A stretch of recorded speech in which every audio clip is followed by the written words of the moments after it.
இந்த வடமொழி புணர்ச்சின்னு சொல்றேன் இல்லையா, இந்த வடமொழி புணர்ச்சியை வந்து வடநூலார் என்ன சொல்றாங்க அப்படின்னு பார்த்தீங்கன்னா சந்தி அப்படின்னு சொல்றாங்க. எதை புணர்ச்சின்றத என்னன்னு சொல்றாங்க, சந்தி அப்படின்னு சொல்றாங்க. அப்ப இந்த சந்தி இப்ப தமிழ்ல வந்து பாத்தீங்கன்னா வடமொழி புணர்ச்சி நமக்கு எத்தனை வகைகள் வருது அப்படின்னா 3 வகைகள் வருது. என்னென்ன வகைகள் 3 வகைகள் அப்படின்னு பார்க்கும்போது நமக்கு முதல்ல வரக்கூடியது என்னன்னா தீர்க்க சந்தி அப்படின்னு சொல்றாங்க. தீர்க்க சந்தி. ரெண்டாவது வந்து பாத்தீங்கன்னா குணசந்தி. தீர்க்க சந்தி, குணசந்தி. அடுத்து வந்து பார்த்தீங்கன்னா விருத்தி சந்தி அப்படின்னு சொல்லிட்டு இந்த 3 வடமொழி சந்திகளை நம்ம தமிழில் வந்து வழங்குகின்றன. இதெல்லாம் நமக்கு வந்து தமிழில் இந்த 3 விதமான சந்திகளை நமக்கு வருது. சரிங்களா? இப்போ நம்ம அதில் முதல் வகையான தீர்க்க சந்தியை பற்றி நம்ம பார்க்கலாம். சரிங்களா?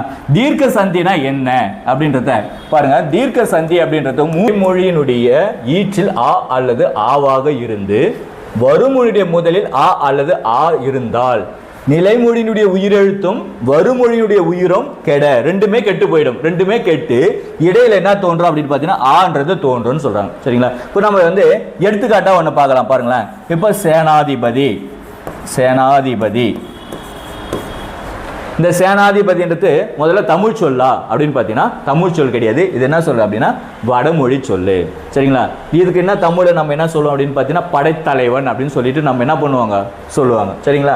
இதை நம்ம எப்படி நம்ம வந்து பிரிக்கலாம் அப்படின்னு பார்த்தீங்கன்னா இப்போ ஒரு சிலர்லாம் வந்து பார்த்தீங்கன்னா நமக்கு இதே டிஎன்பிசி கொஸ்டின்ல கூட நமக்கு என்ன பண்ணுறாங்க அப்படின்னு பார்த்தீங்கன்னா கேட்டுருவாங்க. இப்போ சேனாதிபதிக்கு வந்து பார்த்தீங்கன்னா ஆப்ஷன் வந்து பார்த்தீங்கன்னா சேன் கூட்டல் அதிபதி. அது பி ஆப்ஷன் கொடுத்துருவாங்க. சேனா கூட்டல் அதிபதி. சி ஆப்ஷன் சேன் கூட்டல் ஆதிபதி. டி ஆப்ஷன் சேனா கூட்டல் ஆதிபதி. இப்போ நம்ம என்ன பண்ணோம், நிலைமொழி ஈற்றெழுத்தும் வருமொழி முதல் எழுத்தும் சேர்ந்து புணர்வு தானே புணர்ச்சின்னு சொல்லிட்டு பார்த்தோம். அப்போ நம்ம என்ன பண்ணோம்னா இங்கே பாருங்க சேனாதிபதிக்கு இன்னு கூட்டல் ஆதான் என்னது நா அப்படின்னு சொல்லிட்டு பார்த்துட்டு நம்ம சி ஆப்ஷன் வந்து நம்ம சரியாக டிக் பண்ணிடுவோம். இதுதான் ஆன்சர்னு சொல்லிட்டு. ஆனால் ஆப்ஷன் வந்து பார்த்தீங்கன்னா இது கிடையாது. என்ன அப்படின்னு பார்த்தீங்கன்னா இங்கே சேனா பி ஆப்ஷன் தான் வந்து சரி. ஏன்னா சேனா கூட்டல் அதிபதி. இது எப்படி நம்ம சேனா கூட்டல் அதிபதினு வந்துச்சு சார் அப்படின்றத இப்போ நம்ம பார்க்கலாம். பாருங்க. இப்போ நம்ம சேனாதிபதி எப்படி பிரிக்கலாம்னு சொல்லிட்டு பார்த்தோம். சேனா கூட்டல் அதிபதினு சொல்லிட்டு பார்த்தோம் இல்லைங்களா?